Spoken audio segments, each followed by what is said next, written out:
Cyril Ramaphosa, South Africa's reformist president, has consolidated his tenuous hold on power after his ruling African National Congress avoided electoral disaster on Thursday. Although the ANC was set to record its worst performance in a national election since the end of white rule in 1994, the decline was less steep than some had predicted, leaving Mr. Ramaphosa in a stronger position to fend off party rivals. With half the ballots counted, the ANC led with 57%, 5 points below what the party achieved in 2014 when it was led by Jacob Zuma, Mr. Ramaphosa's predecessor. The party removed Mr. Zuma as its leader in 2017 after a poor showing in municipal elections the previous year led even his allies to conclude that he was an electoral liability. Yet Mr. Ramaphosa, chosen to replace him by the narrowest of margins, has always been vulnerable to elements of the party suspicious of his pro-business instincts and his promises to end corruption.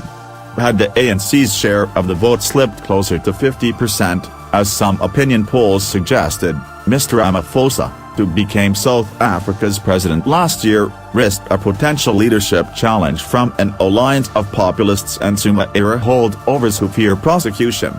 With the ANC polling higher than it did in 2016's local elections, when it lost control of the commercial capital Johannesburg, Mr. Ramaphosa can claim that his reformist policies have helped halt the party's decline. People have shown their trust in Cyril, said Mspizi Ndolotanya of the University of Johannesburg.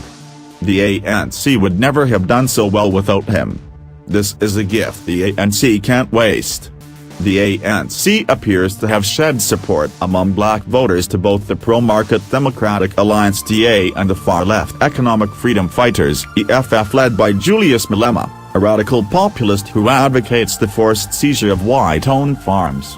However, the DA failed to increase its share of the vote for the first time since 1994 after some white voters deserted it, turning either to the ANC in the hope of bolstering Mr. Ramaphosa or to the Freedom Front Plus, a far-right Afrikaner party. The DA was projected to win 22%. The EFF was set to come third, the only significant party to increase its share of the vote, securing 10% of the votes tallied thus far. The party's hopes of a bigger surge appear to have been thwarted, depriving Mr. Ramaphosa's enemies within the ANC of ammunition in their quest to force him to adopt more radical policies, particularly on land redistribution.